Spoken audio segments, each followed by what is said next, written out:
خوش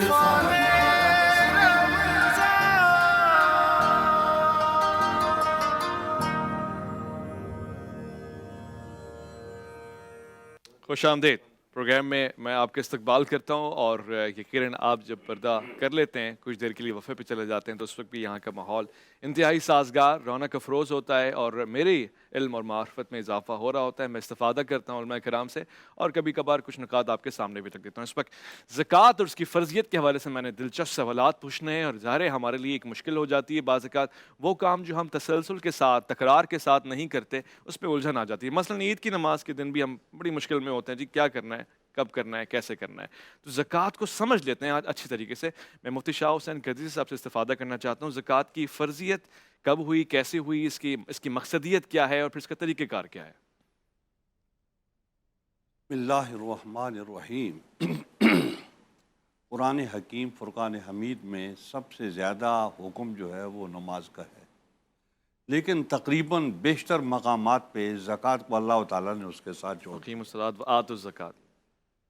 یعنی اللہ تعالیٰ کی یہ عبادت بھی کرو اور ساتھ ساتھ میں یہ مالی عبادت جو ہے یہ بھی کرو۔ سبحان اللہ۔ جو نماز کی عبادت ہے تو وہ ایک بڑی جامع قسم کی عبادت ہے، اور جو زکوٰۃ کی دینے کی جو عبادت ہے تو یہ مخصوص چیزیں جو انسان کے اندر ہوتی ہیں، ایک تو ان کو مٹانا ہے، ان کو ختم کرنا ہے، اور دوسرا یہ ہے کہ ان کے متبادل ایک جذبہ ہوتا ہے دوسروں کو دینے کا، اس کو اجاگر کرنا ہے۔ تو یہ اس کا جو ہے نا مقصد ہے کہ اس طریقے سے جو ہے نا وہ زکوٰۃ ادا کی جائے۔ اور قرآن حکیم میں جو ہمارے مسائل ہیں بنیادی، تو ان میں جہاں ان کا ذکر ہوا ہے تو ان کے آخر میں کہا گیا ہے وَمِمَّا رَزَقْنَاهُمْ يُنْفِقُونَ، سبحان اللہ۔ کہ انفاق فی سبیل اللہ، کیونکہ زکوٰۃ جو ہے وہ انفاق فی سبیل اللہ ہے۔ تو انفاق فی سبیل اللہ اور زکوٰۃ اللہ کی راہ میں دینا یہ ایک بہت بڑا عمل ہے۔ جس طریقے سے نماز بے حیائی اور برے کاموں سے بچاتی ہے، تو انسان کے اندر طبعی طور پہ جو خامیاں ہوتی ہیں تو زکوٰۃ جو ہے ان سے آدمی کو پاک کر دیتی ہے۔ سبحان اللہ۔ پھر ایک تو یہ ہے کہ اللہ رب العزت کا حکم ہے، اور پھر اس کے فوائد و ثمرات جو ہیں وہ جتنی اسلامی مملکت ہے اس سب پر پڑیں گے، کیونکہ جو معاشرے کے افراد ہوتے ہیں ان میں امیر اور غریب دونوں قسم کے لوگ ہوتے ہیں۔ صحیح۔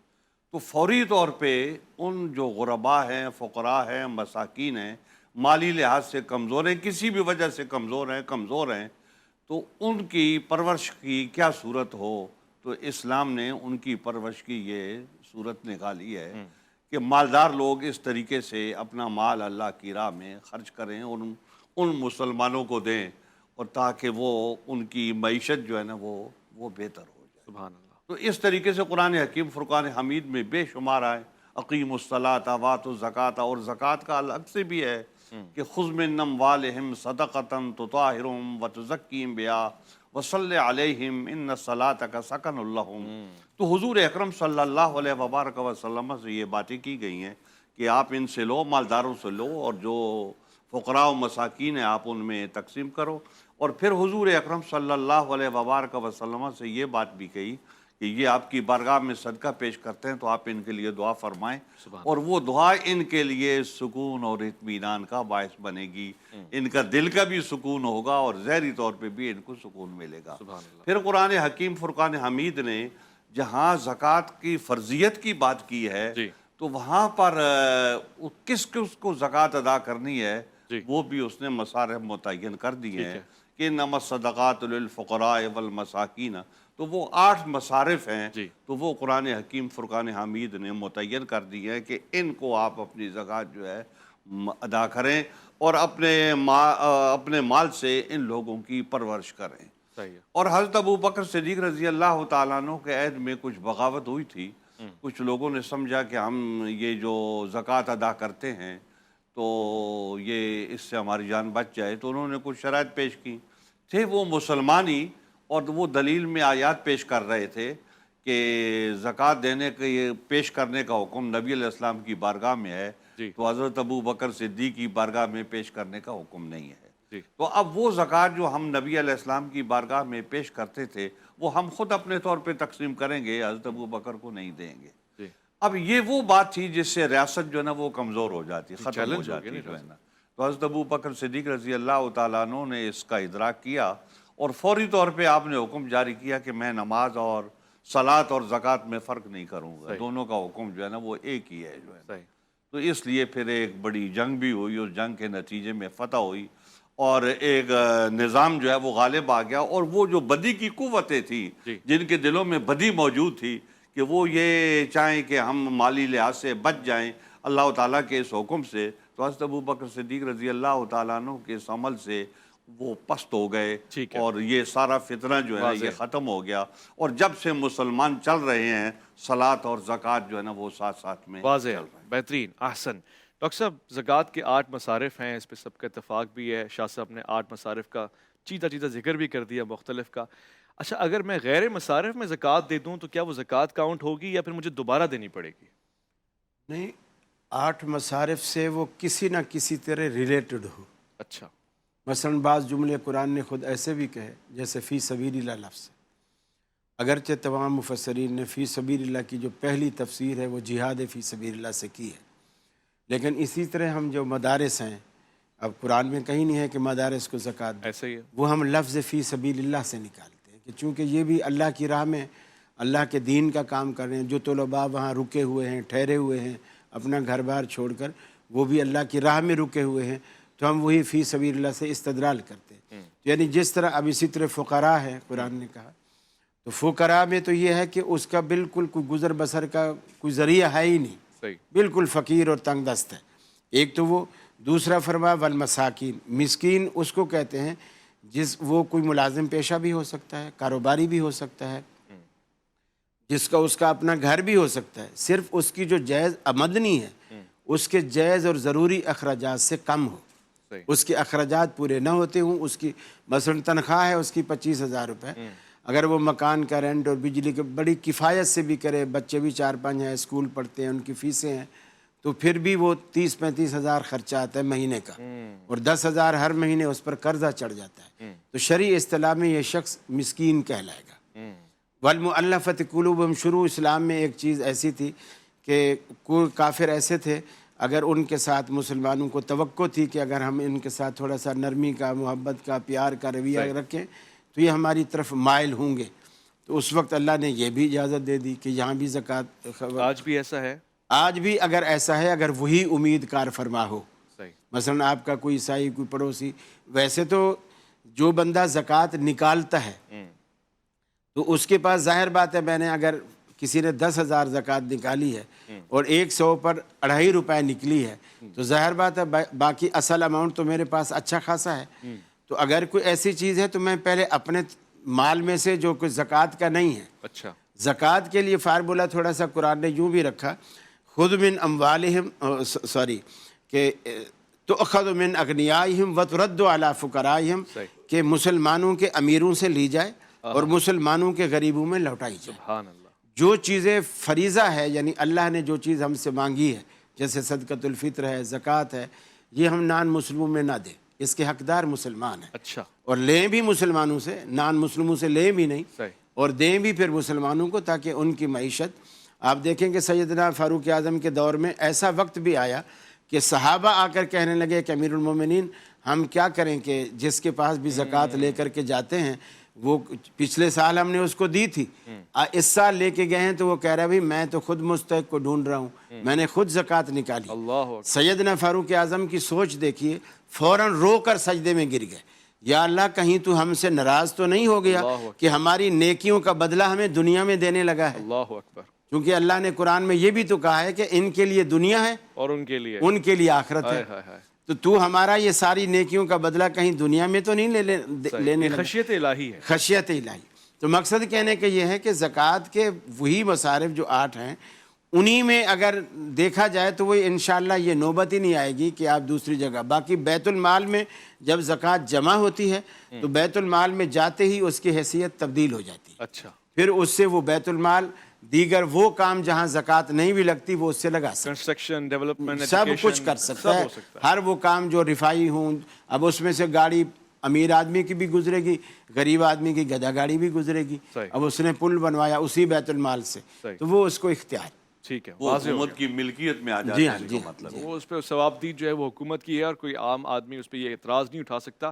بہت اچھی بات ہو رہی ہے، زکوٰۃ کے مختلف زاویے ہم دیکھ رہے ہیں، سمجھ رہے ہیں، پرکھ رہے ہیں، جان رہے ہیں، کوشش کر رہے ہیں، واضح ہو گئی۔ اب مزید سوالات میرے پاس ہیں۔ سید و سردار یعنی وہ سادات جن کو آل رسول کہا جاتا ہے، ان کے لیے زکوٰۃ کا کیا حکم ہے؟ کیا ان کو زکوٰۃ، فطرہ، صدقات دیا جا سکتا ہے؟ اور اگر یہ نہیں ہے تو پھر کیا ہے؟ لوٹ کر آئیں گے، الف لام میم میں آپ کا انتظار ہے۔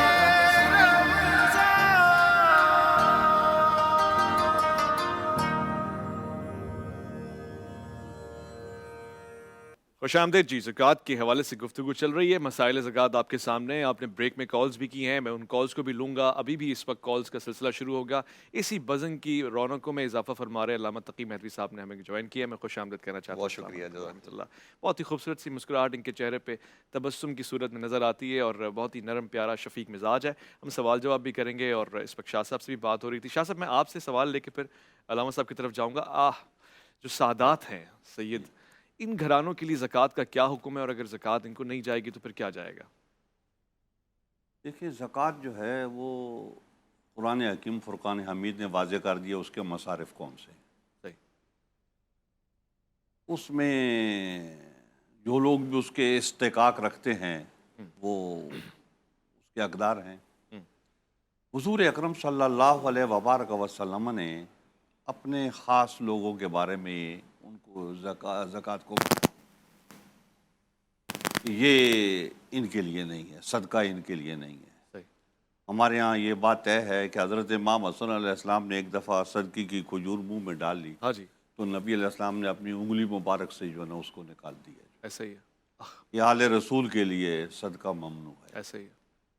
تو اس لیے وہ آل رسول کا تخصیص کی جاتی ہے کہ زکوٰۃ جب دینے لگو تو اس میں وہ لوگ جن کے جو نبی اکرم علیہ الصلوۃ والسلام کے خاندان میں آتے ہیں، عمومی طور پہ بنو ہاشم کہا جاتا ہے، تو ان کو زکوٰۃ جو ہے نا وہ ادا نہ کی جائے۔ کیوں نہ کی جائے؟ تو اس کی وجہ یہ بتاتے ہیں، وہ جو بتائی جاتی ہے جو کہ وہ اموال کی میل ہوتی ہے۔ میل اس معنی میں ہوتی ہے کہ زکوٰۃ دینے سے مال جو ہے وہ پاک ہو جاتا ہے۔ صحیح۔ تو جب وہ پاک ہو جاتا ہے تو اس کو پھر وہ میل قرار دیا گیا، تو وہ میل جو ہے وہ آل رسول کو نہیں آنی چاہیے۔ سبحان اللہ، یہ احترام تو ہے۔ یہ اس کی جو ہے نا بنیاد ہے، حضور اکرم صلی اللہ علیہ وسلم کی حدیث ہے۔ تو سادات جو ہیں ان کے لیے اس بات کو منع کیا جاتا ہے، لیکن اس وقت جب یہ منع کیا گیا تھا، ہمارے علماء کا ایک بڑا طبقہ کہتا ہے کہ اس کی وجہ وہ ہے کہ ان کو خمس ملتا تھا۔ اچھا، حضور اکرم صلی اللہ علیہ وبارک وسلم کے دور میں مال غنیمت جو آتا تھا تو اس میں ان کا جو حصہ متعین تھا اور وہ حصہ ان کو ملتا تھا۔ تو اب اگر ان کو زکوٰۃ بھی دی جائے اور ان کو خمس سے بھی دیا جائے تو یہ دوہرا کام ہو جائے گا۔ تو دوہرا کام ہو جائے گا، تو اس لیے اس کو روک دیا گیا تھا، زکوٰۃ کو۔ زکوٰۃ کو روک دیا گیا تھا۔ اب جب زکوٰۃ رک گئی تو خمس ملنے لگا۔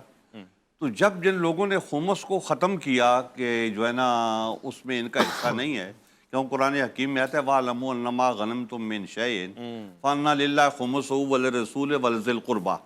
تو اب ذوی القربا کا جب حصہ جو ہے وہ ختم کیا گیا تو اس میں یہ لوگ جو ہے نا اس سے خمس سے محروم ہو گئے۔ تو اب اس وقت جو ہے وہ مملکت کے پاس کوئی پرورش کا نظام نہیں ہے آل رسول کے لیے، کیونکہ ہر فرد تو ایسا نہیں ہو سکتا کہ اس کا بلند و بالا کاروبار ہو ٹھیک ہے، یا درمیانے درجے کا کاروبار ہو۔ صحیح۔ ہر شخص کی حیثیتیں اور صلاحیتیں جو ہے نا وہ مختلف ہوتی ہیں۔ صحیح۔ تو ان فقراء و مساکین کا جو آل بیت سے تعلق رکھتے ہیں تو ان کا کوئی پرسان حال نہیں ہوتا اور کوئی نظام نہیں۔ کیا کریں، کیسے ان اس لیے ہمارے جو ائمہ کرام میں سے حضرت امام طحاوی نے اس طرف توجہ کی اور انہوں نے یہ بات کہی کہ اس صورتحال میں سادات کو زکوٰۃ دی جا سکتی ہے، دی جا سکتی ہے؟ دی جا سکتی ہے۔ اچھا، اسی پر ہمارے اعظم مولانا عبدالحی صاحب فرنگی محلی نے بھی فتویٰ دیا ہے کہ سادات کو زکوٰۃ دی جا سکتی ہے، اچھا، اور اسی پر دوسرے علماء کرام بھی ہیں کہ جنہوں نے اس طرف توجہ کی، ٹھیک ہے۔ کیونکہ اب جو صورتحال سامنے ہے تو اس کا مقابلہ کیسے کیا جائے، تو مقابلے کی ایک یہ صورت ہے۔ ٹھیک ہے، شاہ صاحب کی بات سے گفتگو میں وضاحت ہو گئی، ایک حصہ تو مجھے آ گیا سمجھ۔ میں اس حصے کو یہاں روک کے عشر کے حوالے سے اور خمس کے حوالے سے ڈاکٹر صاحب آپ کی طرف سوال پوچھنا چاہتا ہوں، یہ عشر اور خمس کیا ہے آج کے زمانے میں، اس کی کیا ترتیب ہے؟ اہل بیت کو خمس دیا جائے گا یا سادات کو؟ دیکھیں، عشر اور خمس یہ بنیادی طور پر اسلام کا جو حکم ہے یہ ہے پیداوار پر، کوئی بھی اگر کوئی فصل کاشت کرتا ہے، ایک خمس تو ہے جس کو ہم، جیسے قرآن میں آتا ہے نا وَاعْلَمُوا أَنَّمَا غَنِمْتُم مِّن شَيْءٍ، مال غنیمت کا خمس ہوتا ہے. ایک ہوتا ہے پیداوار کا عشر یا پیداوار کا خمس، وہ ایک الگ چیپٹر ہے، ایک الگ باب ہے کہ اس کا عشر کب نکالا جاتا ہے، خمس کب نکالا جاتا ہے. صحیح. تو اس کے بارے میں تفصیل یہ ہے کہ زکوٰۃ اور عشر میں 2-3 بنیادی فرق ہیں. ایک فرق تو یہ کہ زکوٰۃ کے لیے ایک نصاب متعین ہے کہ یہ نصاب ہوگا تو زکوٰۃ فرض ہوتی ہے. صحیح ہے. عشر اور خمس کا تعلق کسی خاص نصاب کے ساتھ نہیں ہے. عشر اور خمس کا تعلق ہے پیداوار کے ساتھ، یعنی کسی کی گندم کی فصل ہے، جو کی فصل ہے، چاول کی فصل ہے، جب فصل ہوگی اس کو عشر یا خمس دینا پڑے گا. اس میں فرق اس طریقے سے فقہاء نے اس کی تفصیل اس طرح بیان کی ہے کہ اگر وہ زمین ایسی ہے جو سال کا اکثر حصہ بارانی پانی سے، آسمانی پانی سے قدرتی طور پر سیراب ہوتی ہے، اس کے لیے الگ سے آپ کو ٹیوب ویل نہیں بنانا پڑتا، الگ سے کوئی آپ کو محنت نہیں کرنی پڑتی، تو اس میں آپ عشر دیں گے، یعنی اس پیداوار کا 10واں حصہ وہ آپ ادا کریں گے.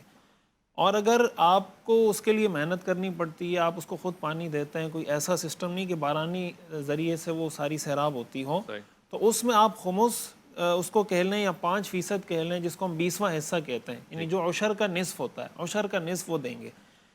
عشر اور خمس کا مصرف بھی وہی ہے جو زکوٰۃ کا مصرف ہے، یعنی جہاں جہاں ہم زکوٰۃ دے سکتے ہیں وہاں وہاں ہم عشر اور خمس دے سکتے ہیں.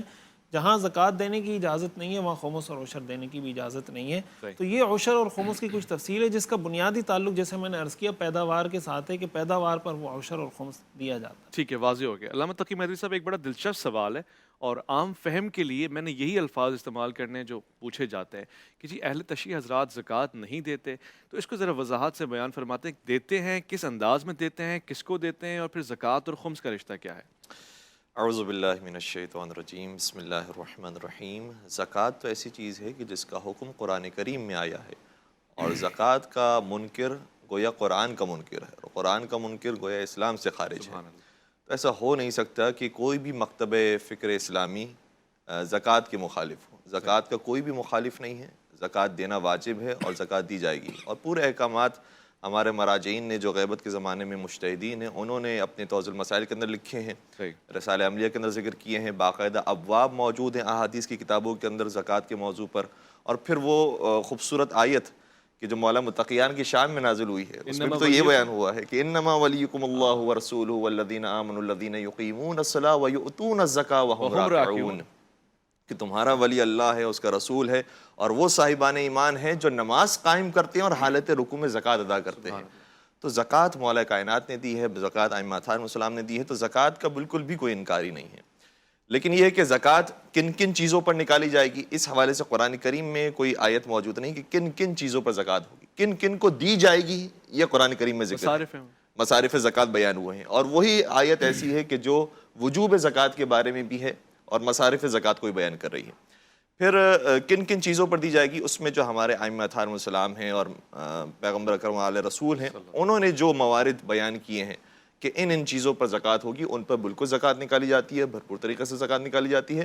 اور جس طریقے سے ہمارے بھائی نے بھی کہا کہ زکوٰۃ نارملی عشر کو کہتے ہیں، یعنی کہا جا سکتا ہے کہ تقریباً یہ 2% بنتا ہے، کتنا 2.5%، تو 10%.